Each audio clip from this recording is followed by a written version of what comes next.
Alhamdulillahi ala ihsanih wa syukru lahu ala taufiqihi wa amtinanih. Asyhadu an la ilaha illallah wahdahu la syarika lahu ta'ziman li sya'nih. Wa asyhadu anna Muhammadan abduhu wa rasuluhu da'ila ridwani. Allahumma salli alaihi wa ala alihi wa ashabihi wa ikhwani. Hadirin dan hadirat yang dirahmati Allah Subhanahu wa taala. Kita melanjutkan bahasan kita masih dalam Kitabun Nikah. Kita sekarang masuk dalam arkan aqdin nikah, yaitu rukun-rukun akad nikah ya. Akad nikah memiliki 5 rukun sehingga dikatakan sah. Yang pertama adalah sighah, yaitu ijab qabul maksudnya. Yang kedua adalah zaujah, yang mempelai wanita. Yang ketiga zauj, mempelai lelaki. Yang keempat wali, dan yang kelima syahidan, yaitu 2 saksi. Inilah 5 rukun akad nikah. Yang pertama sighah, yaitu ijab qabul. Yang kedua adalah mempelai perempuan, yang ketiga mempelai laki-laki, yang keempat mempelai wanita ini harus ada walinya, dan yang kelima ada 2 saksi. Sebagaimana disebutkan dalam buku Al-Fiqhul Manhaji. Pertama kita bahas tentang rukun yang pertama tentang sighah. Sighah yaitu ijab qabul, ijab dari wali dan qabul dari mempelai lelaki dari wali dengan berkata ya, aku tazawwaj ankahtuka ya, atau zawwajtuka ya, zawwajtuka atau ankahtuka ibnati, aku nikahkan engkau dengan putriku misalnya ya. Kemudian qabul dari mempelai laki dengan berkata tazawwajtu, aku menikah ya, aku menikah, atau mengatakan nakahtu ibnatak, aku nikahi putrimu ya. Dan ini bisa menurut mazhab Syafi'i bisa mempelai laki yang lebih dahulu mengatakan nakahtu ibnatak, saya nikahi putrimu, kemudian sang wali baru belakangan mengatakan angkahtuka ibnati, boleh saya nikahkan putriku denganmu. Jadi boleh. Kayak kita biasanya wali dulu baru apa? Baru mempelai lelaki. Biasanya dalam itu bagaimana? Begitu kan? Mau diulang kan enggak? Jadi wali bilang dulu baru kemudian mempelai laki menerima. Atau sebaliknya juga boleh, enggak ada masalah. Takdim takhir menurut mazhab Syafi'i tidak apa-apa. Dimulai dari mempelai lelaki yang mengatakan nakahtu ibnatak, aku menikahi putrimu, kemudian mempelai lelaki wali wanita berkata zawwajtuka ibnati, aku nikahkan, atau angkahtuka ibnati, aku nikahkan engkau dengan putriku. Ya. Apa hikmah daripada sighah, yaitu ijab dan qabul? Karena dalam pernikahan harus ada ridha di antara al-aqidain, di antara lelaki maupun wanita. Dan ridha itu adalah masalah hati ya. Maka tidak bisa diketahui. Oleh karenanya harus diungkapkan dengan kata-kata yang jelas. Ya, kata-kata yang jelas ya. Dan masalah pernikahan adalah masalah yang sangat orang bilang krusial, masalah yang sakral ya, karena di balik itu ada hal-hal yang kewajiban-kewajiban yang muncul ya, mulai nafkah dan yang lahir batin, kemudian warisan, masalah nasab. Oleh karenanya dia meskipun akad, tapi dia berbeda dari akad-akad yang lainnya. Akad jual beli lebih ringan, lebih mudah, artinya lebih syarat-syaratnya tidak ketat. Adapun akad nikah ketat, ya, ada walinya, ada saksinya, ya, ada sighahnya, ya. Oleh karena sampai para ulama khilaf tentang bagaimana pernikahan kalau lewat telepon. Kalau jual beli mereka membolehkan, artinya mudah, karena perkaranya lebih mudah. Tapi kalau nikah, karena untuk pengagungan masalah akad nikah yang Allah sebut dengan mitsaqan ghalidha, perjanjian yang berat, maka sampai ada khilaf, ada yang mengatakan tidak sah, ada yang mengatakan sah, ada yang mengatakan dengan tafsil perincian dengan persyaratan. Taib, sekarang syarat dari sighah. Kita masih bicara rukun pertama. Rukun pertama itu sighah, yaitu lafal ijab qabul. Yang pertama, mazhab Syafi'i mensyaratkan harus dengan lafal tazwij atau inkah. Karena inilah lafal yang tazwij, misalnya nikahkan. Zawwajtuka atau angkahtuka, 2 lafal tersebut, tidak ada lafal yang lain, karena ini lafal yang tegas. Karena ini masalah sakral, maka tidak boleh menggunakan lafal-lafal yang lain yang masih mengandung kemungkinan-kemungkinan. Misalnya mengatakan saya gabungkan kalian berdua, saya halalkan, ini masih hal yang tidak tegas. Dan dalam syariat ketika masalah pernikahan menggunakan lafal nikah ya. Seperti firman Allah, "Fankihu ma taba lakum" ya. Allah menggunakan lafal nikahilah ya. Atau dalam ayat yang lain Allah mengatakan, "Falamma qadha Zaidun minha wataran zawwajnakaha." Kami nikahkan engkau wahai Rasulullah dengan Zainab bintu Jahsyin. Allah menggunakan lafal zawaj, zawwajnakaha. Oleh karenanya untuk masalah pernikahan harus lafalnya jelas. Lafal nikah atau lafal zawaj. Ankahtuka ibnati atau zawajtuka ibnati. Ya. Kemudian syarat yang kedua ya, harus dengan tegas tasrih pengucapan tersebut baik dalam ijab maupun dalam qabul ya. Ya, harus ada lafal zawaj dan nikah itu dalam kedua-duanya, baik dari wali maupun dari mempelai lelaki. Harus ada lafal nikah dan zawaj. Contohnya sang wali berkata, "Zawwajtuka ibnati," aku nikahkan engkau dengan putriku. Maka sang lelaki mengatakan, "Nakahtu ibnatak," aku nikahi putrimu. Ini sah karena dua-duanya menggunakan lafal nikah atau lafal zawaj. Tapi kalau salah satunya tidak menggunakan lafal tersebut, maka dianggap tidak sah. Contoh, sang wali berkata, "Zawwajtuka ibnati," aku nikahkan engkau dengan putriku. Kemudian sang lelaki berkata, "Qabiltu," saya terima. Saya terima doang, titik. Tidak ada qabiltu nikahaha atau nakahtu ibnatak. Tidak ada lafal nikah, tidak ada lafal zawaj. Maka menurut mazhab Syafi'i bahwasanya dalam buku ini ya bahwasanya hal tersebut tidak sah. Kenapa? Karena ada salah satu pihak yang tidak tegas menggunakan lafal zawaj atau nikah. Paham? Karena dia hanya mengatakan apa? Qabiltu. Jadi harus baik wali maupun mempelai lelaki, sang suami sama-sama menggunakan lafal nikah atau lafal apa? Zawaj. Faham atau tidak? Kalau ada salah satunya yang tidak menggunakan lafal nikah atau lafal zawaj, maka dianggap tidak sah. Kenapa? Karena ini harus tegas.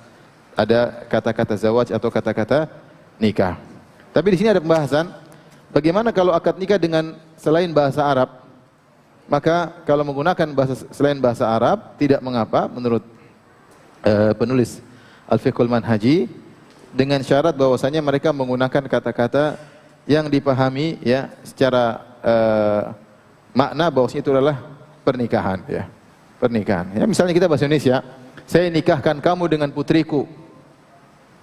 Kemudian sang lelaki mengatakan, "Saya terima nikahnya." Atau "Saya nikahi putrimu." Selesai, tidak apa-apa. Itu meskipun terjemahan tapi dipahami bahwasanya maksudnya adalah apa? Menikah. Paham? Jadi boleh dengan bahasa Indonesia ya.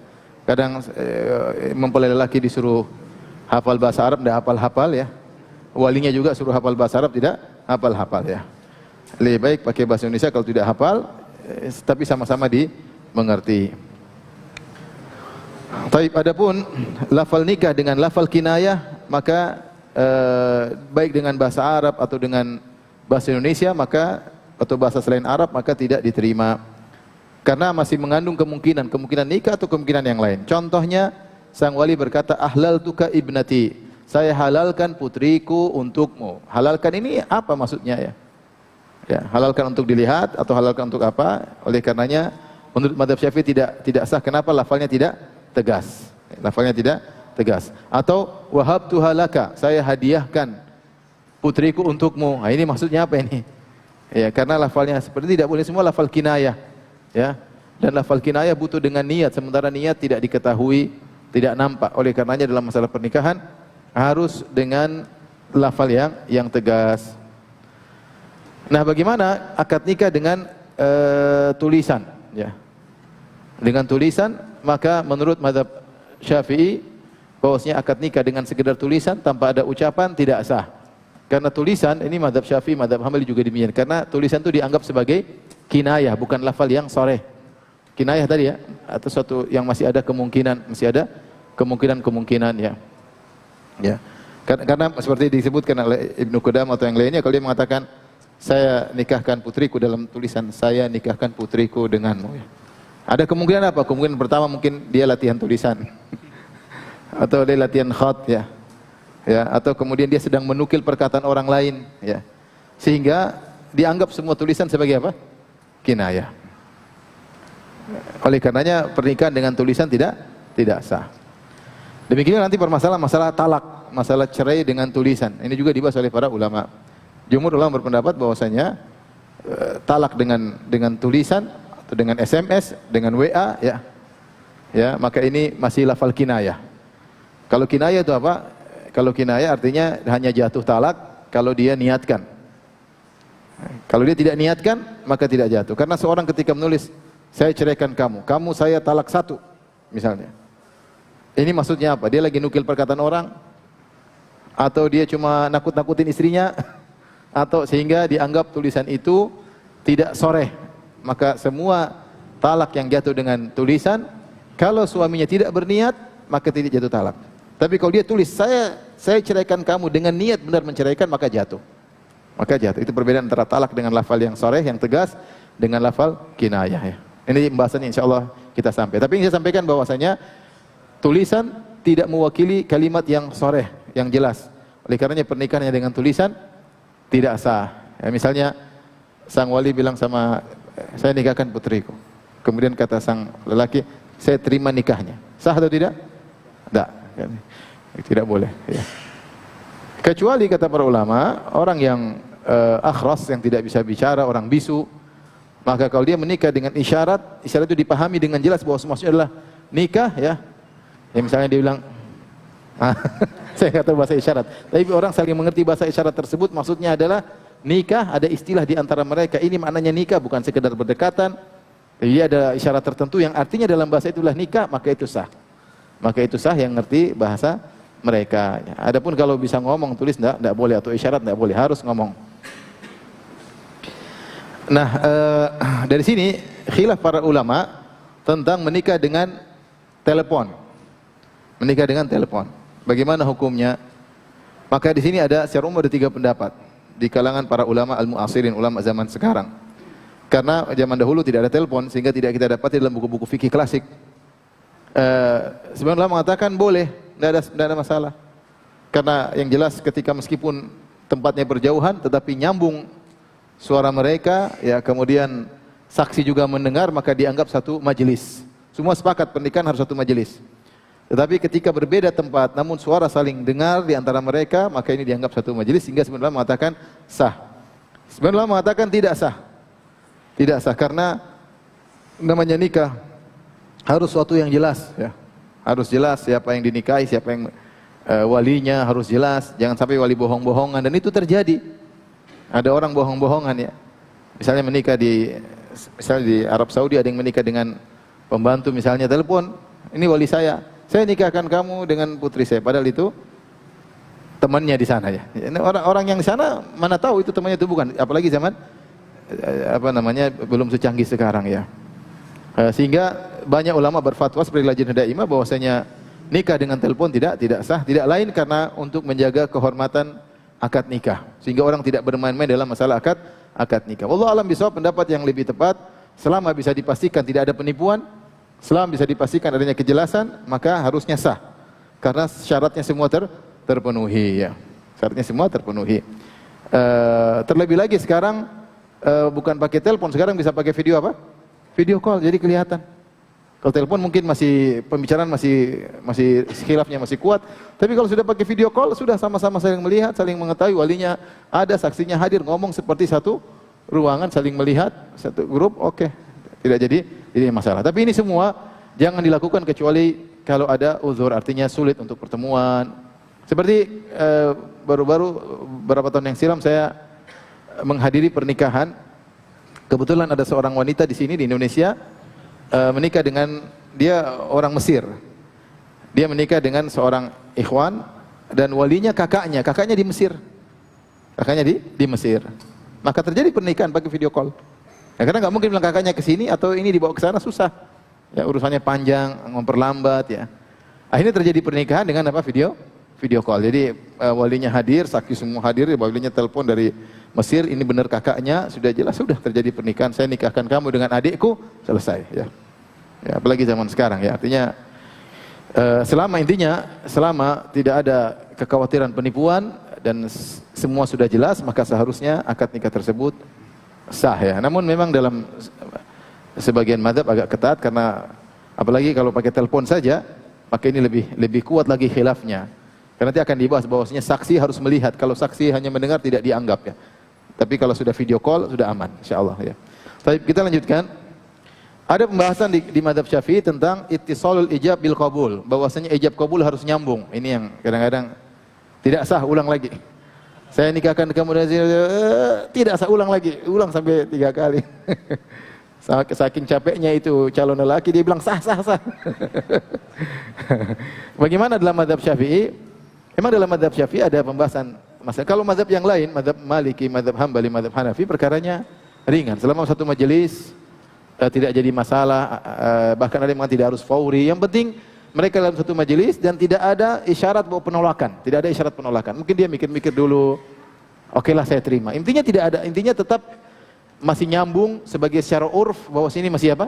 Nyambung. Lain halnya kalau sudah terpisah sangat lama, ini baru bermasalah ya.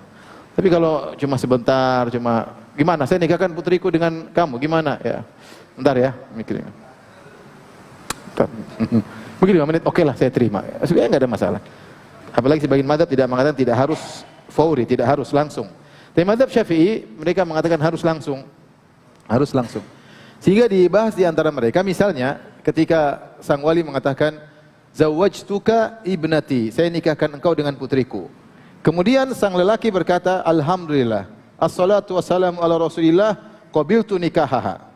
Dia pisahkan, dia tidak langsung mengatakan zawwajtu ibnatak, saya terima nikah putrimu, tapi dia pisahkan dengan kata alhamdulillah, assalatu wassalamu ala rasulillah. Ini khilaf di kalangan mereka. Sebagian mengatakan sah karena itu tidak ada masalah, itu hanya sebagai penguat qabul, paham? Sebagian mengatakan tidak sah. Sebagian mazhab Syafi'i mengatakan tidak sah karena ada terpisah antara ijab dengan apa? Qabul ya. Sebenarnya tidak ada dalil yang tegas masalah ini harus nyambung. Intinya ini akad, cuma mereka menganggap ini akad yang sakral, maka semuanya harus pasti. Pendapat yang benar ya selama, dan ini yang disebutkan dalam buku ini ya, selama tidak panjang diamnya wali calon lelaki, maka tidak jadi masalah. Kata beliau di sini, falau qala waliyuz zaujah, kalau sang wali mengucapkan ijab, zawwajtuka ibnati, aku nikahkan engkau dengan putriku. Fasakata zauj muddatan tawilah, maka mempelai lelaki diam lama. Diam. Tsumma qala, kemudian dia berkata qabiltu zawajaha, aku terima nikahnya, lam yasihal aqd, maka tidak sah. Liwujudil fasil tawil bainal ijab wal qabul, karena ada jeda yang lama. Jeda yang lama. Mimma yaj'alu amra ruju'il wali fi hadhil muddah an zawaj amran muhtamilan. Karena dalam waktu yang lain mungkin dia minum kopi dulu sebentar, nah bisa saja walinya berubah pikiran. Ya, maka harus diulangi lagi supaya dekat ya. Karena ini semua harus benar-benar ridho dan tidak boleh ada suatu kemungkinan yang tidak memungkinkan. Amma sukutul yasir, adapun diam sebentar seperti bernafas. Oke lah, saya terima nikahnya, sah, nggak ada masalah. Atau bersin, alhamdulillah, saya nikah, nggak ada masalah ya. Enggak ada masalah. Fa innahu la yadhur fi sihatil aqd, maka itu tidak mempengaruhi sahnya pernikahan ya. Maksud saya kita benar, maksudnya kita berusaha yang pasti, tapi jangan juga terlalu ketat. Ada lafal sedikit saja, mikir sedikit, ulangi lagi. Enggak, nanti ini kayak ya wajar aja selama jedanya tersebut tidak panjang, tidak menunjukkan ada keraguan, tidak ada menunjukkan berubah pikiran, maka sah. Kecuali kalau dia gini, aduh gimana ya, itu khawatir, ini kayaknya ada berubah pikiran, maka suruh ulang. Kalau enggak usah, ya seperti itu. Jadi ini cuma ada di mazhab Syafi'i, 3 mazhab yang lainnya tidak harus mualat, langsung bersambung, tidak. Artinya mereka mengatakan selama yang penting satu majelis, tidak nampak jeda yang terlalu panjang, maka sah-sah saja. Kemudian syarat berikutnya, kita masih pada rukun pertama tentang ijab qabul. Jadi syarat berikutnya baqa'u ahliyatil aqidain ila an yatimal qabul. Bahwasanya tetap kedua belah pihak, baik wali maupun mempelai lelaki, tetap memiliki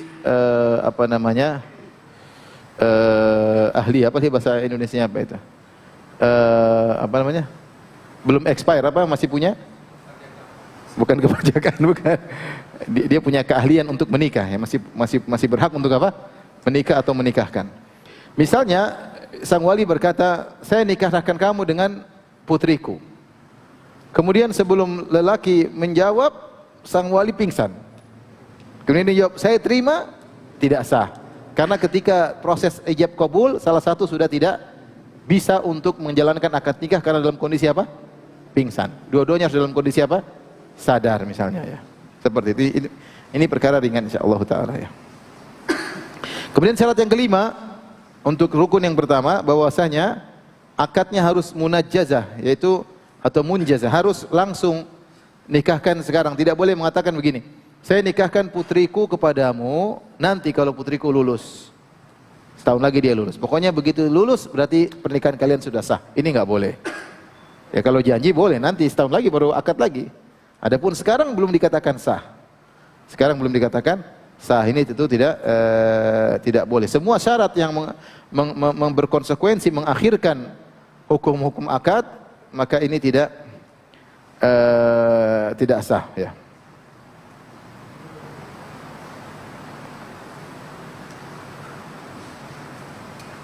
Seperti mengatakan, jika putriku lulus ujian, maka dia jadi istrimu. Ini juga tidak boleh. Jadi akad nikah harus sekarang, tidak boleh ditunda, dikaitkan dengan syarat tertentu, dikaitkan dengan waktu tertentu. Bulan depan kita nikahkan, bulan depan putriku jadi istrimu. Kemudian lelaki mengatakan, "Saya terima nikahnya." Ini akad tidak sah karena ada penundaan. Kemudian juga yang keenam, sigohnya harus mutlak, pernikahan selama-lamanya. Bukan saya nikahkan putriku dengan kamu sebulan.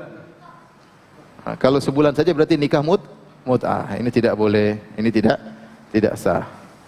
Dan di antara nikah yang tidak sah, nikah syighar. Nikah syighar selain nikah mut'ah, nikah syighar juga tidak sah. Nikah syighar maksudnya seorang laki mengatakan, "Saya nikahkan putriku denganmu dengan syarat kau nikahkan putrimu denganku."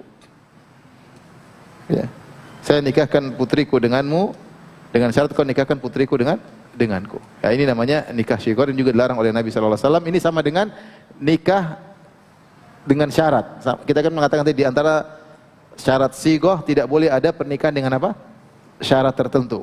Harus terjadi saat itu juga ya. Adapun saya nikahkan putriku dengan syarat kau nikahkan putrimu denganku, maka ini nikah syighar, ini dilarang dalam syariat dan ini tidak boleh. Baik, selesai dari rukun yang pertama, kita ulangi. Rukun pertama adalah sighah, ijab kabul. Rukun kedua adalah sang mempelai wanita. Rukun ketiga mempelai lelaki. Rukun keempat wali. Rukun kelima 2 saksi. Rukun pertama sighah ada syarat-syaratnya. Yang pertama harus dengan lafal zawaj atau apa? Nikah ya. Yang kedua harus dengan dua-duanya, baik wali maupun mempelai laki harus menggunakan lafal tersebut. Zawaj atau apa? Nikah. Kalau dengan selain bahasa Arab tidak jadi masalah. Yang penting menggunakan lafal yang jelas. Tidak boleh menggunakan lafal kinayah ya. Tidak boleh pernikahan dengan tulisan. Kemudian yang ketiga, adanya mualat, kesenambungan antara ijab dan qabul ya.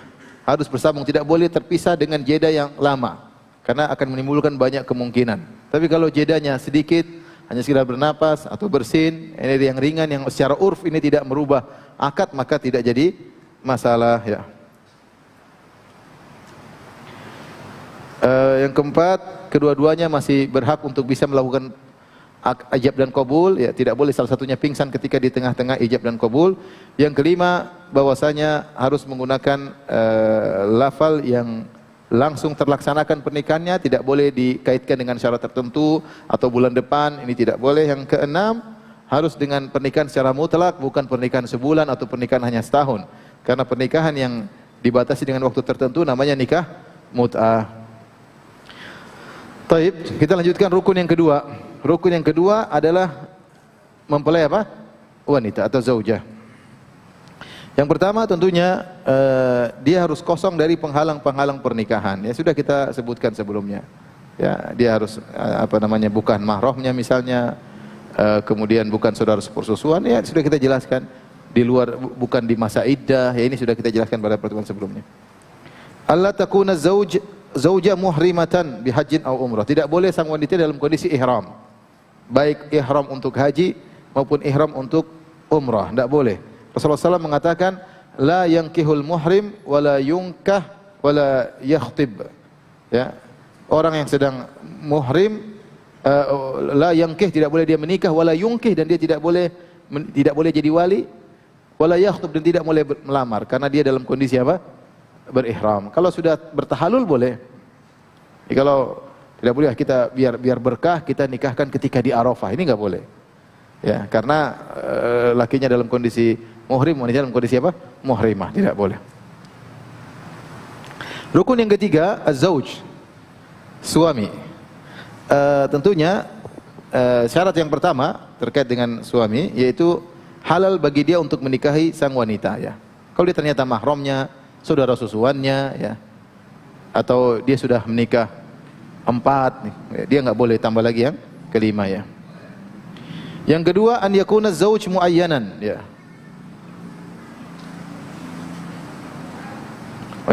Wanita juga sama, lelaki juga sama, harus tertentu. Tidak boleh seorang wali berkata, saya nikahkan kamu dengan salah satu putriku. Putrinya ada 3. Ini tidak sah. Yang mana Pak? Pokoknya salah satunya. Oh, enggak boleh. Enggak boleh. Harus tertentu. Saya nikahkan kamu dengan putriku yang kedua namanya ini baru. Sama lelaki juga begitu. Ya misalnya sang wali berkata, saya nikahkan putriku fulana dengan salah satu di antara kalian berdua. Ini enggak boleh. Mana nih Pak? Yang mana? Yang ini apa yang ini? Yang paling ganteng berarti saya dong. harus jelas mana laki-lakinya. Jadi dua-duanya harus tertentu, tidak boleh enggak jelas. Kemudian yang ketiga, bahwasanya tadi sang lelaki yang akan melakukan pernikahan tidak boleh dalam kondisi ihram, harus dalam kondisi halal, sudah bertahallul berdasarkan hadis yang telah kita sebutkan tadi, ya. Kita lanjutkan syarat yang keberapa? Yang keempat, wali. Walinya.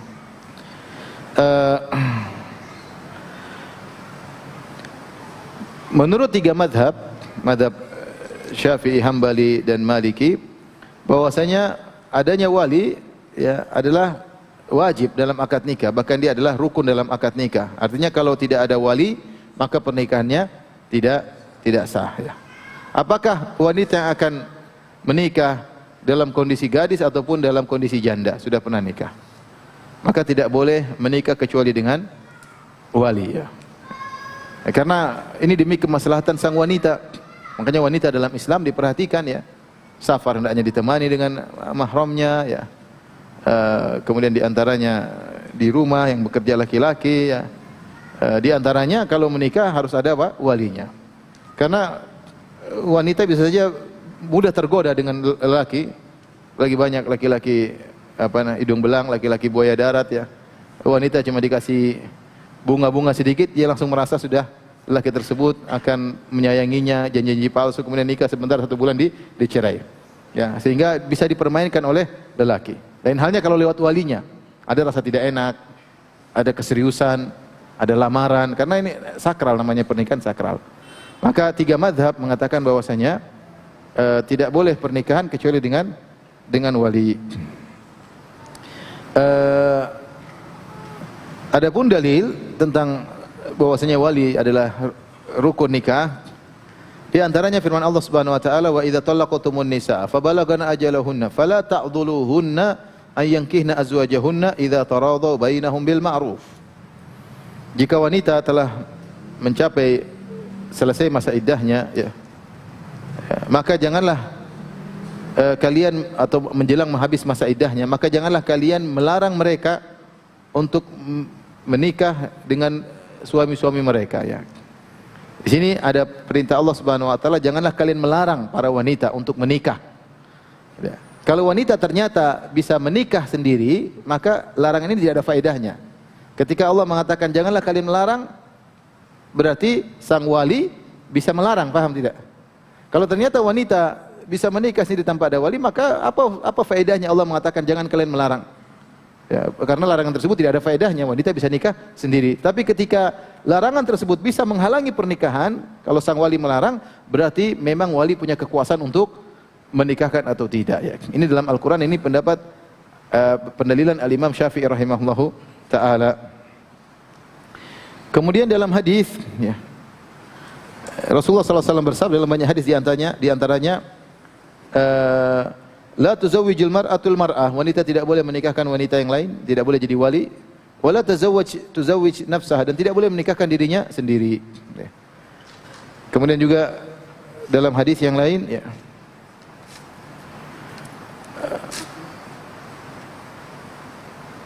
Abu Hurairah berkata, "Wa kunna naqul allati tuzawwiju nafsaha hiyal fajirah." Wa fi riwayatin hiya zaniyah. Wanita yang menikahkan dirinya sendiri tanpa wali maka dia adalah wanita fajir atau wanita pezina. Kemudian dalam hadis riwayat Ibnu Hibban, Nabi sallallahu alaihi wasallam, riwayat Al-Qutni, dalam riwayat Ibnu Hibban Rasulullah SAW bersabda, "La nikaha illa biwaliyin wa syahidai adlin." Tidak ada nikah kecuali dengan wali dan dua saksi. Ya. Wa ma kana min nikahin ala ghairi dzalik fa huwa batil. Nikah manapun yang tidak memenuhi syarat ini, tanpa wali, tanpa dua saksi, maka itu nikah yang batil. Dalam hadis yang lain juga, hadis Abu Musa Al-Asy'ari radhiyallahu taala anhu, Rasulullah SAW bersabda, "La nikaha illa biwali." Tidak ada pernikahan kecuali dengan wali. Ya. Taib, bagaimana kalau orang wanita menikah tanpa wali? Maka pernikahan tersebut tidak sah, pernikahan yang batil. Ya. Kalau ternyata di balik pernikahan ini ternyata sudah terjadi senggama, maka harus dipisahkan karena akadnya meskipun sudah senggama. Ya. Tetapi kalau sudah terjadi senggama dibatalkan, maka tetap harus bayar mahar. Tetap harus bayar mahar karena sudah terlanjur bersenggama dengan wanita tersebut ya. Rasulullah SAW bersabda, "Ayyuma imra'atin nakat bi ghairi idzni waliha fa nikahuha batilan, fa nikahuha batil, fa nikahuha batil." Kata Rasulullah SAW, wanita mana saja menikah tanpa izin walinya, maka nikahnya batil. Nikahnya batil. Ya. Fa in dakhala biha falahal mahru bimastahalla min farjiha. Kalau ternyata sudah terlanjur menggauli sang wanita, maka wanita berhak mendapatkan mahar. Ya. Fa in tasyajaru, kalau terjadi pertikaian, fasultan waliyu man la waliyalahu, maka sultan menjadi wali orang yang tidak ada walinya. Tetapi orang yang terlanjur menikah tanpa wali, maka tidak boleh dihukum dengan hukum zina. Ya. Kenapa? Karena dia menikah ada syubhat. Syubhat apa? Ada khilaf di kalangan para ulama. Karena mazhab Hanafi menganggap nikah wanita tanpa wali hukumnya apa? Sah. Sehingga nikah seperti ini, nikah wanita tanpa wali disebut nikah syubhat. Nikah syubhat. Dan kita tahu al-hudud tudra'u bi syubhat. Ya, bahwasanya hukum had dihalangi dengan adanya syubhat. Ada syubhat dia mungkin ikut pendapat mazhab Hanafi. Tetapi boleh ditegakkan hukum ta'zir, itu hukuman selain hukum had agar tidak mengulangi perbuatannya ya. Tetapi tidak dikatakan ditegakkan hukum had zina ya karena ada syubhat tadi ya. Dan seandainya dia punya anak, maka tetap dinasbahkan kepada sang ayah karena nikahnya nikah apa? Syubhat, tapi harus dipisah. Harus dipisah. Kenapa? Karena ini nikah syubhat. Dan nikah syubhat tidak dihukumi sebagai perzinahan. Baik, adapun wali-wali, siapa yang berhak menjadi wali?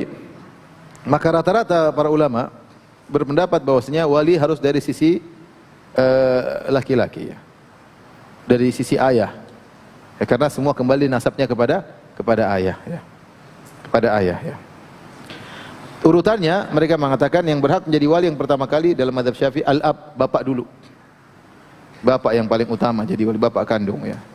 Ya kalau tidak ada bapak maka kakek, abul ab, bapaknya bapak. Kalau tidak ada baru al-akh syaqiq, saudara kandung. Karena nasabnya sama satu bapak. Jadi pokoknya semua dari laki-laki ya. Kalau enggak ada saudara kandung, al-akh minal ab, saudara sebapak. Kalau tidak ada ibnul akh syaqiq, ponakan dari saudara laki-laki. Semua dari sisi laki-laki. Adapun saudara seibu enggak bisa. Karena antara wanita tersebut dengan saudara seibu nasabnya berbeda, paham? Ya, dia nasabnya kepada bapaknya, saudara seibunya nasabnya kepada bapak yang lain, paham? Sehingga saudara seibu tidak bisa menjadi apa? Wali. Dia harus satu nasab.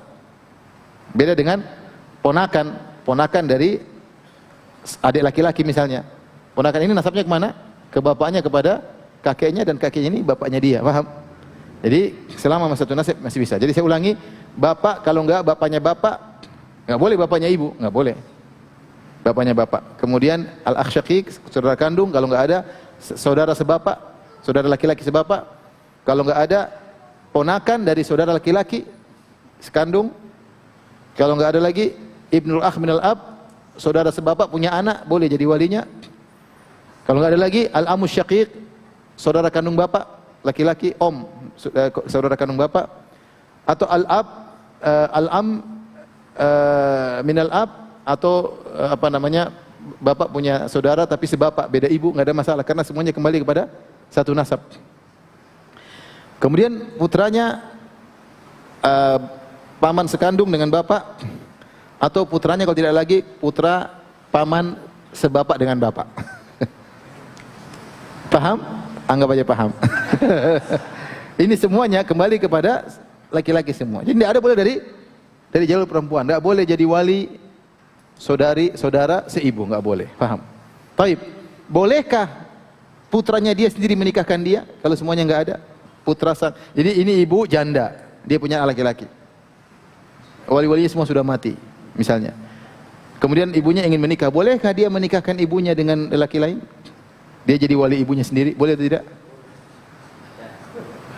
Siapa yang jawab? Yang bilang boleh angkat tangan. Saya ingin tahu mana yang bahlul, mana yang enggak. Nah. Yang bilang boleh angkat tangan. Enggak apa-apa, jangan ragu-ragu. 1, 2, 3. Yang bilang tidak boleh angkat tangan. Enggak semua berarti, semuanya takut ya. Banyak yang takut. Boleh kenapa? Tidak boleh kenapa? Kalau tidak boleh yang benar, karena beda nasab. Ibu ini bernasabkan kepada bapaknya. Anaknya dia bernasab sama suaminya yang sudah meninggal misalnya, atau yang sudah menceraikannya. Faham? Karena berbeda nasab maka tidak bisa menjadi wali ibunya sendiri. Ini pendapat mayoritas ulama. Ada juga yang menyelisihi.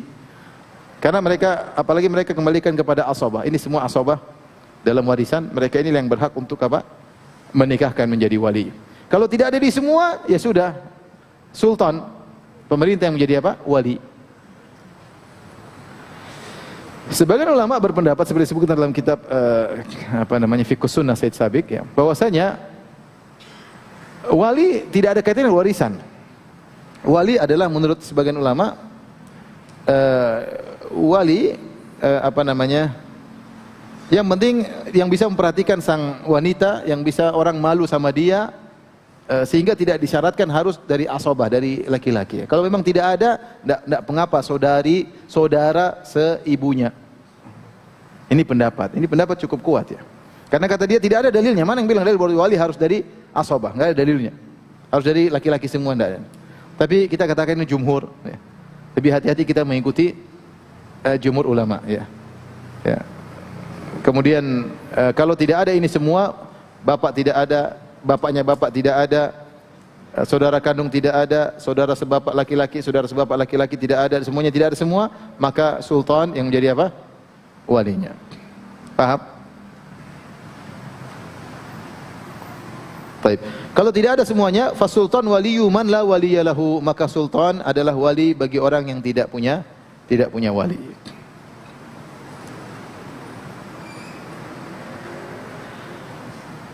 Baik, kita bahas kemudian syaratnya wali. Apa syarat-syarat wali? Rukun yang keempat ini. Ya. Syarat yang wali pertama Islam. Tidak boleh seorang kafir menikahkan muslimah. Misalnya kita menikah dengan seorang wanita muslimah, ternyata bapaknya murtad atau bapaknya kafir. Ya. Maka orang kafir ini tidak bisa menikahkan putrinya karena dia tidak bisa jadi wali. Maka kita cari wali yang lain. Bapaknya kafir, coba kakeknya kafir enggak? Kafir juga ternyata kakeknya. Coba saudara kandungnya, oh kafir juga ternyata. Pamannya kafir, semua ternyata kafir. Berarti wali. Cari sultan. Tapi kalau di antara urutan wali tersebut ternyata ada yang muslim, maka itu yang berhak untuk apa? Menikahkan. Karena tidak boleh orang kafir menikahkan wanita muslimah.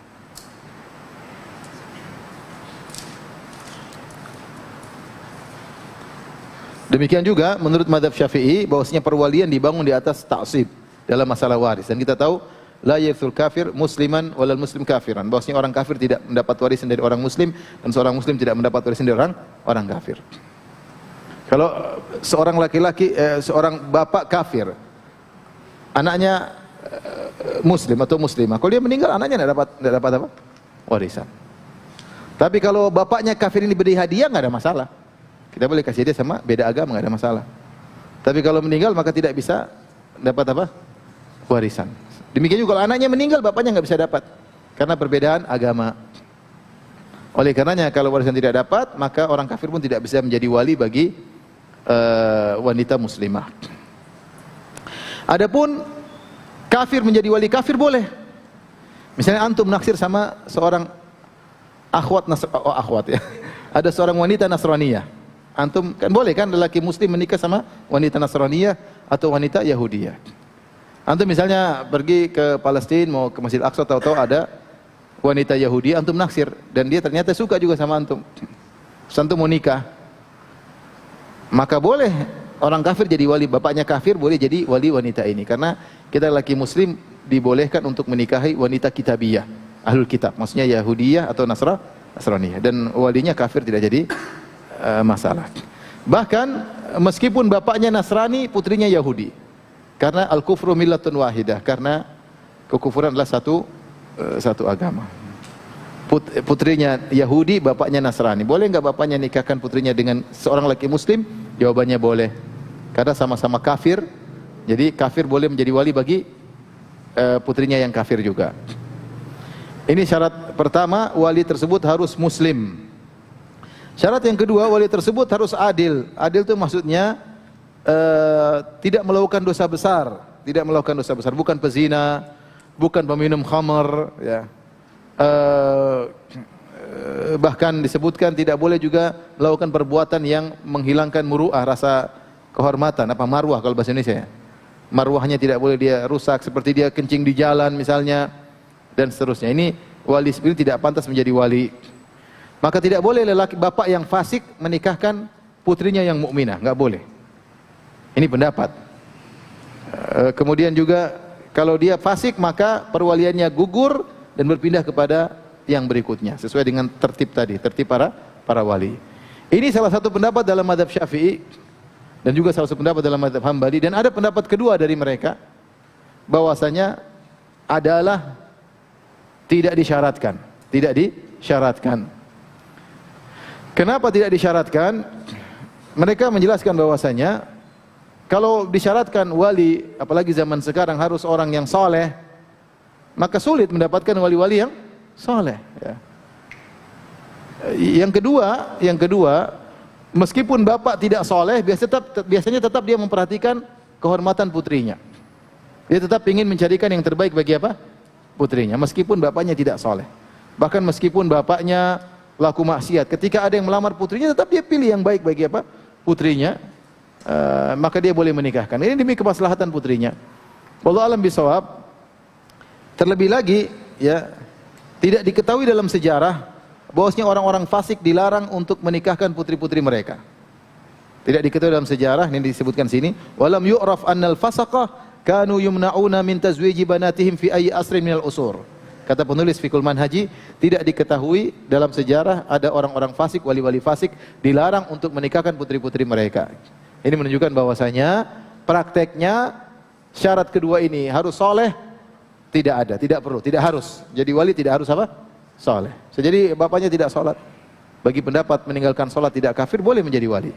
Ya kan, tinggal nikahkan. Yang penting putrinya mencari suami yang baik. Ketika dapat suami yang baik, meskipun bapaknya tidak sholat, peminum khamar, mungkin narkoba, mungkin berzina, boleh menikahkan. Saya rasa ini pendapat lebih apa? Lebih kuat. Karena kalau tidak harus bapaknya soleh, sulit. Ya. Ya. Apalagi zaman sekarang banyak orang terjerumus dalam dosa besar. Ya. Karena namanya fasik itu orang terjerumus dalam dosa besar. Kalau bapaknya kerja di bank udah nggak bisa. Paham nggak? Kerja di bank. Bapaknya kerja di asuransi riba sudah nggak bisa. Terus padahal anaknya cantik bagaimana? Repot. Nanti saya nggak terima, maunya sama ya sudah om saja. Oh, ribut nanti bapak sama omnya, akhirnya nanti nggak jadi nikah. Kamu melangkahi saya, ribut nanti. Oleh karena pendapat yang lebih kuat, Allah alam bisawab, tidak disyaratkan kesolehan bagi wali. Dan sejarah menyatakan tidak ada orang fasik dilarang menikahkan putrinya. Tentunya syarat berikutnya dia harus balik, ya, bukan anak-anak, dia harus berakal, bukan orang gila wali tersebut, ya. Kemudian dia harus bukan orang yang ditahan hartanya karena tidak bisa mengolah hartanya, ya, safih karena bodoh dalam mengurus harta, dan dia harus dalam kondisi bukan dalam kondisi ihram. Karena Rasulullah SAW mengatakan, la yankihul muhrim wala yunkih. Orang sedang berihram, lelaki muhrim tidak boleh menikah dan tidak boleh menikahkan. Artinya tidak boleh jadi mempelai lelaki dan tidak boleh menjadi wali. Kalau ternyata ada syarat-syarat ini yang hilang, maka berpindah pada wali berikutnya. Berpindah pada wali berikutnya, ya.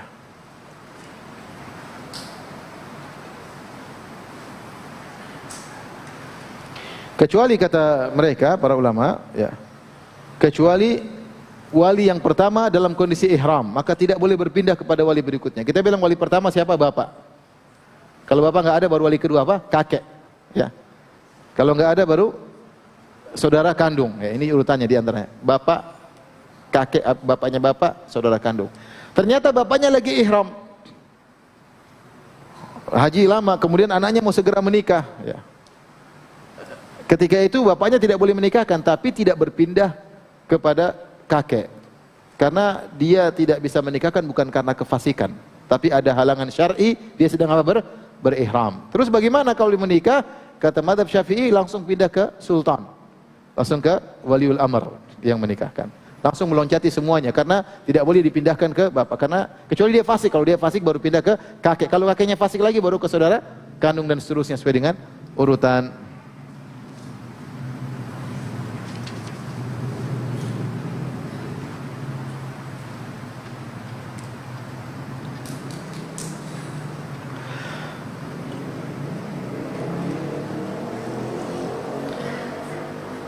Kalau ternyata walinya banyak, misalnya bapaknya nggak ada, kakeknya nggak ada, dia punya saudara kandung laki-laki ada 4. Siapa yang menikahkan? Ada kakak pertama, kakak kedua, kakak ketiga, keempat, laki-laki semua. Dia anak kelima. Bapaknya sudah nggak ada, kakeknya sudah nggak ada. Di antara kakak-kakaknya ini atau adik-adiknya, pokoknya dia punya saudara 4 orang ini. Siapa yang berhak menikahkan? Cuma 1 aja wali, bukan 4 orang. Kami nikahkan adik kami, nggak bisa. 1 aja. Siapa di antara 4 ini? Maka khilaf. Ada yang mengatakan yang paling enggak, yang paling ilmu syar'inya paling baik. Yang ilmunya syar'inya yang paling baik. Karena dia yang paling ngerti tentang masalah syariat. Yang paling faqih. Kalau enggak ada yang paling faqih, yang paling wara', yang paling soleh, yang paling rajin ibadah, ya. Kalau enggak ada lagi baru yang paling tua. Yang paling tua. Kalau tidak ada wali sama sekali, maka sultan. Sultan waliyu man la waliyalahu. Kalau tidak ada sultan sama sekali, sultan juga enggak ada, gimana? Nikah sendiri? Enggak, cari ustad. Kalau enggak ada sama sekali, misalnya bagaimana kalau tidak ada sama sekali? Misalnya di negeri kafir. Dia tinggal di Amerika, kemudian ternyata ada wanita Nasraniyah masuk Islam. Ketika dia mau menikah, kan bapaknya nggak bisa jadi wali, kan bapaknya apa? Kafir. Saudaranya semua kafir, dia sendiri yang muslimah. Walinya presiden Amerika, nggak bisa, kafir. Kecuali masuk Islam mungkin ya boleh, kafir nggak bisa. Terus siapa? Maka pergi ke markas Islam di situ, cari ustadznya, suruh nikahkan. Demi kemaslahan ini apa, darurat ya. Sebagian berkata kalau memang darurat, dia cuma punya saudara seibu muslim juga boleh, daripada ustadz di markas Islam. Ini darurat semuanya ya. Tapi intinya tetap dinikahkan, ya.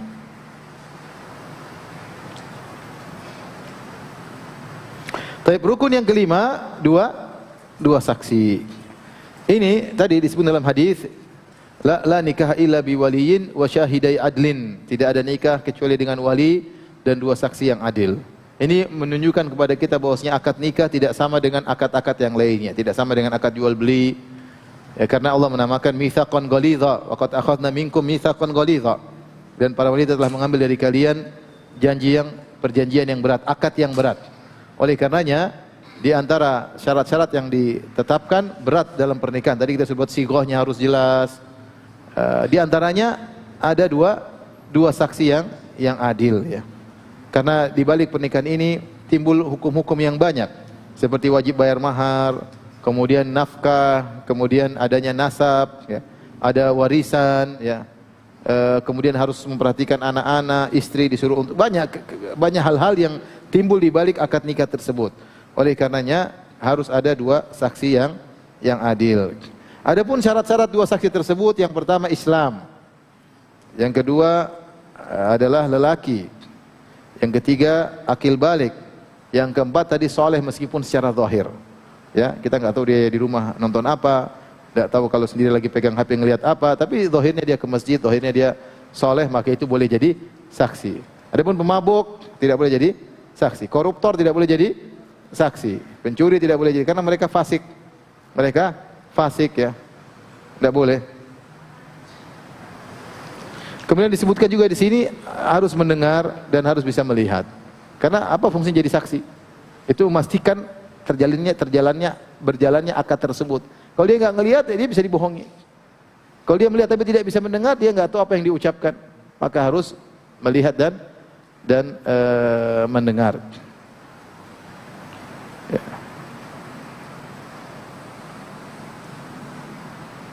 Taib, yang terakhir kita bahas tentang di sini ada disebutkan oleh penulis tentang i'faful ab awil jad. Ya. Beliau berkata wajib bagi anak, baik anak laki-laki maupun anak perempuan, ya, baik laki-laki maupun muslim maupun kafir, ya, untuk membantu bapaknya, demikian juga kakeknya. Apakah kakeknya dari sisi bapaknya atau kakeknya dari sisi ibunya? Apakah kakeknya terus atau bapaknya tersebut muslim atau kafir? Yaitu membantu dengan memberikan mahar wanita yang mau mereka nikahi. Ya. Atau dia berkata, kau nikahlah, nanti saya tanggung maharmu. Dengan syarat, jadi ini maksudnya suruh berbakti sama orang tua. Kita punya bapak mau nikah, jangan ditahan-tahan. Ya. Ini banyak anak-anak durhaka menahan orang tuanya apa? Menikah. Ibunya meninggal, bapaknya masih umur 50. 50 udah tua atau masih muda? Masih muda. 60 aja masih banyak yang merasa muda. Terus dia mau menikah. Ya. Terus anak-anaknya ngelarang, bapak nggak boleh. Apa kata orang-orang? Terus ada anak perempuannya nangis-nangis, mau nggak boleh, kita nggak mau ganti, ibu nggak boleh diganti. Ini bukan diganti, ditambah. Bukan. Kemudian ribut-ribut, akhirnya bapaknya disuruh membujang sampai mati, ngenes. Ya. Ini durhaka banyak orang seperti ini. Ya. Ini disebutkan sini, justru kita berbakti sama mereka. Kalau mereka mau menikah untuk menjaga kehormatan mereka, apalagi zaman sekarang. Ya, banyak syahwat yang bisa menggoda, ya udah, kalau mereka nikah justru kita tanggung maharnya. Bapak mau menikah, saya tanggung maharnya, udah, bismillah.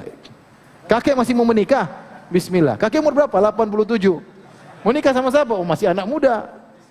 65, masih muda lah, kalau 87 sama 65 masih gadis muda bagi dia. Udah, bismillah. Kita harus bantu di antara sisa-sisa bisa berbakti mumpung mereka masih hidup. Makanya menakjubkan, saya seperti di Arab Saudi, ada orang mau menikah, anak-anaknya ngumpul diskusi sama bapaknya. Bapak mau menikah, tunggu Pak, harus cari yang begini, dicarikan buat bapaknya. Dan itu saya ketemu dengan beberapa orang seperti itu, carikan istri buat apa? Bapaknya. Subhanallah. Bahkan carikan istri buat bapaknya, istri keempat. Dia yang carikan buat apa? Buat bapaknya. Itu karena mereka ngerti tentang agama. Ngerti tentang agama. Ini maksud saya, hati-hati antum kalau punya bapak mau menikah, ya antum bantu ya. Jangan malah dihalang-halangi, terutama anak perempuan yang ngelarang-larang anaknya untuk bapaknya untuk apa? Menikah lagi. Ini bentuk durhaka ya, bentuk durhaka kepada orang tua, ingin orang tuanya mati ngenes ya. Tentu dengan syarat bapaknya miskin, dia mampu. Kalau bapaknya sudah mampu ya sudah, cari aja sendiri. Punya uang mahar sendiri, tapi kalau bapaknya nggak mau, bantu, dan dengan syarat dia mampu. Kalau dia nggak mampu ya sudah, la yukallifullahu nafsan illa usaha. Ya. Kemudian juga dengan syarat bapaknya atau kakeknya tadi mau nikah. Kalau nggak mau nikah jangan dipaksa-paksa nikah. Ini kakek udah nikah mau ngapain lagi? Kakek udah mau mampus. Kalau kakek nggak mau nikah jangan dipaksa-paksa. Kalau kakek mau nikah kita dukung, carikan. Nenek, kadang dia butuh teman ngobrol, kadang untuk melampiaskan hajatnya kita nggak tahu ya. Nanti kalau antum tua antum merasainnya. Ya. Mau mati ngenes atau enggak gitu. Tapi yang terakhir tentang pernikahan orang-orang kafir. Adapun nikah orang-orang kafir di antara mereka maka sah. Ya, karena dalam Islam ketika para sahabat masuk Islam dan dulu merekanya nikah masih jahiliyah, Rasulullah tidak menyuruh untuk mengulangi apa? Pernikahan. Jadi pernikahan yang terjadi di antara mereka dianggap sah oleh Nabi sallallahu alaihi wasallam. Azan dulu sebentar. Silakan.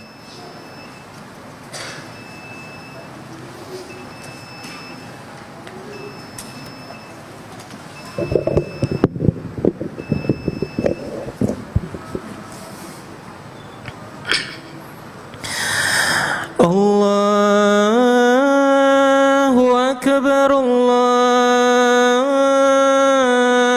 Akbar, Allahu Akbar, Allahu Akbar. Asyhadu an la ilaha illallah.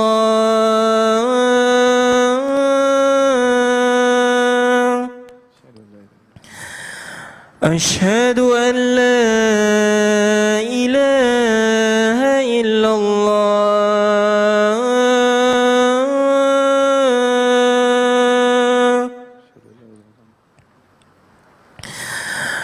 Asyhadu anna Muhammadar Rasulullah.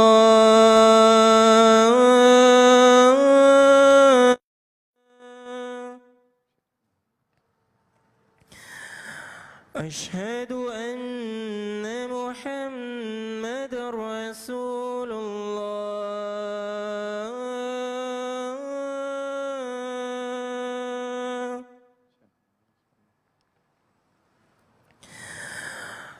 حي على الصلاة.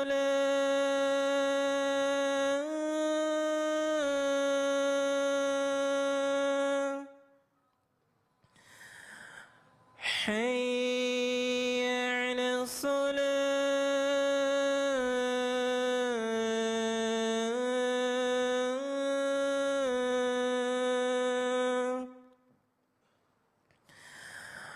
حي على الفلاح.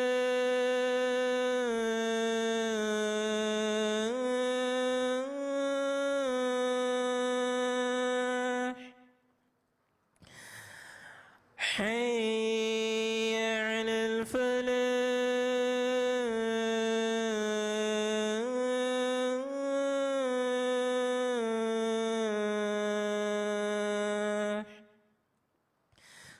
Allahu Akbar, Allahu Akbar. La ilaha illallah.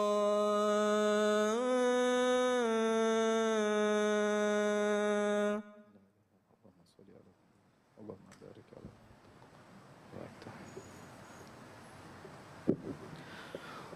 Baik, kita kembali pembahasan terakhir tentang pernikahan orang-orang kafir. Kalau orang kafir ya menikah dengan cara mereka, dengan tradisi mereka dan itu sah dalam pandangan mereka, kita anggap sah. Oleh karenanya orang-orang yang masuk Islam, Rasulullah SAW tidak tanya dulu kamu nikah bagaimana caranya.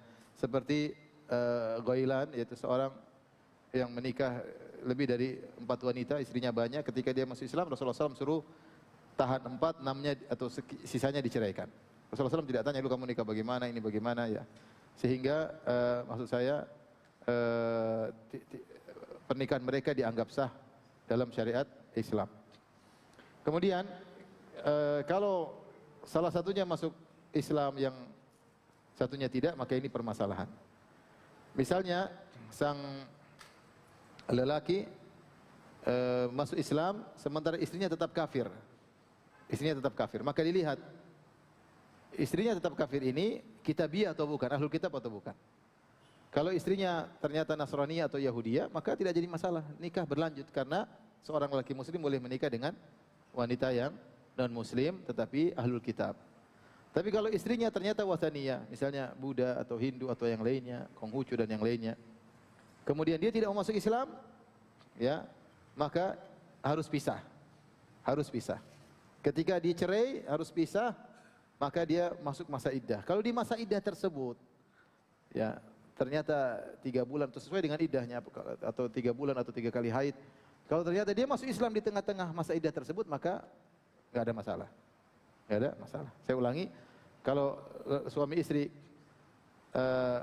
non Muslim kemudian yang suami masuk Islam, istrinya tidak, maka dilihat. Kalau istrinya Yahudi atau Nasrania, maka tidak ada masalah, lanjut. Kalau istrinya selain Yahudi dan Nasrani, maka harus pisah. Kecuali di masa iddah dia masuk Islam, maka gabung lagi. Kalau sebaliknya istrinya yang masuk Islam, laki-lakinya tidak, maka harus dipisah langsung. Karena wanita muslimah tidak boleh menikah dengan lelaki kafir. Kecuali di masa iddah tersebut suaminya masuk Islam, maka lanjut lagi. Tapi kalau di masa iddah sampai selesai suaminya belum masuk Islam, kemudian dia masuk Islam setelah masa iddah selesai, ya harus akad nikah baru. Paham ya? Nah, ini kira-kira yang terkait dengan rukun akad nikah. Insyaallah kita lanjutkan pada pembahasan berikutnya tentang masalah mahar. Baik, kita bacakan pertanyaan yang masuk, ya. Assalamualaikum, dari hamba Allah di Pandaan. Ustadz, apakah suatu pernikahan, waalaikumsalam, apakah suatu pernikahan sah Ustadz jika pengantin wanita mengatakan jika ayah kandungnya meninggal, padahal ayah kandungnya masih hidup? Walinya diwakili oleh ayah angkat ustadznya. Orang tua angkat tidak memberitahu orang tua kandung dan saudara dari pengantin perempuan. Syukran Ustadz. Ini tidak sah, harus diulang menurut mazhab Syafi'i karena dia menikah tanpa apa? Wali, dan walinya harus ayah kandungnya, bukan ayah angkatnya. Ayah angkatnya tidak boleh jadi wali sama sekali. Tidak ada hubungan darah dengan dia sama sekali. Jangankan ayah angkatnya, sementara anak dia saja, saudara-saudara dari sisi ibunya nggak boleh. Apalagi ini orang lain. Ya. Maka harus diulangi pernikahannya. Ya. Diulangi akad nikah, yang diulangi akad nikahnya. Karena ini nikah syubhat. Nikah syubhat. Anak yang sudah terlanjur, nah apa dinisbahkan kepada suami. Tapi sekarang harus pisah. Kemudian cari bapaknya. Kalau bapaknya nggak ada, cari wali-wali sesuai dengan urutan tadi untuk nikahkan dia lagi. Supaya sah pernikahannya dengan menghadirkan 2 saksi dan sebagaimana akad nikah yang biasa. Bagaimanakah hukum Islam yang sebenarnya soal akad nikah? Apakah saat akad itu pengantin wanita di samping pengantin pria, atau setelah akad selesai barulah pengantin wanita keluar? Ya. Yang penting wanita tidak harus hadir. Yang penting sudah diketahui ketika lamaran dia ngelihat, saya mau yang perempuan ini. Adiknya apa kakaknya? Enggak, yang ini. Harus tertentu. Sudah oke, namanya siapa sudah jelas. Yang nikah kan bukan perempuan, kan walinya yang hadir, nggak ada masalah. Artinya wanita tidak harus apa? Hadir. Kalaupun dia hadir, maka dia harus tetap menjaga dirinya, bukan kemudian berias, berpoles-poles kemudian dilihat oleh laki-laki. Namanya dia berias tabarruj untuk orang lain, tidak boleh. Ya, jadi tidak harus hadir. Kalaupun dia hadir, maka dia tetap pakaian syar'i, ya mungkin untuk tanda tangan atau yang lainnya. Ya. Tapi sang wanita tidak harus hadir. Yang penting sudah diketahui wanita mana yang mau dinikahi. Kan sudah ngelamar, sudah nazar sebelumnya. Bapaknya yang hadir selesai. Karena yang menikahkan bapaknya.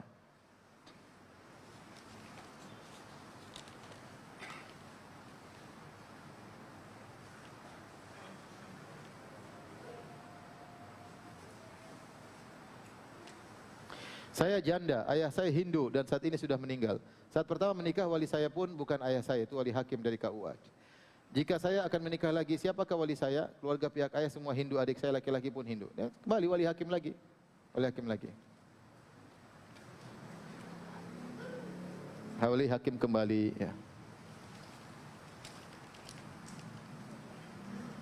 Apakah Bapak tiri bisa menjadi wali nikah? Tadi jawabannya apa? Bapak tiri ada hubungan nasab atau tidak? Tidak boleh.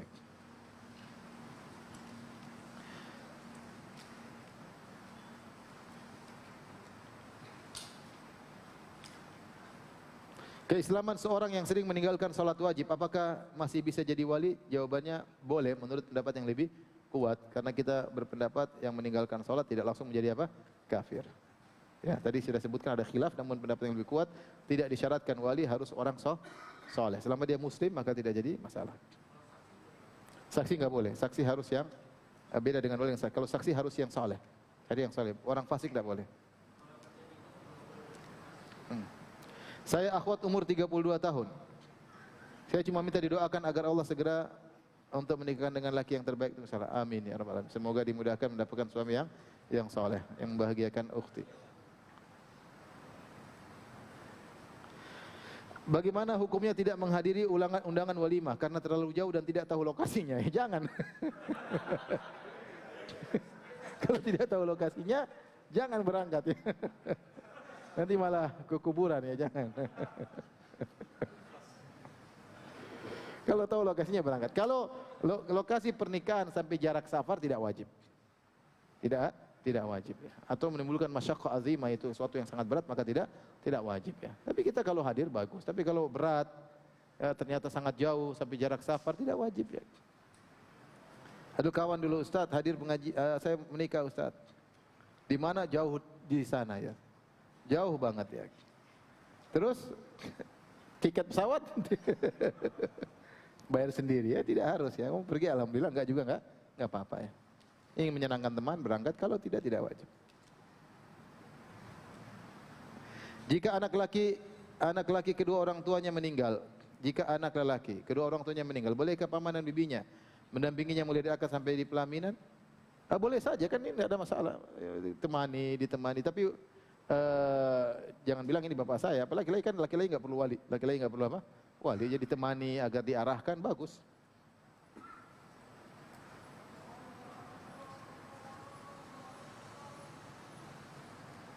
Nanti insya Allah kita bahas tentang walimah ya, insya Allah. Wallahu ta'ala alam bisawab, demikian saja. Subhanakallah bihamdik, asyhadu an la ilaha illa anta, astaghfiruka wa atubu ilaik. Assalamualaikum warahmatullahi wabarakatuh.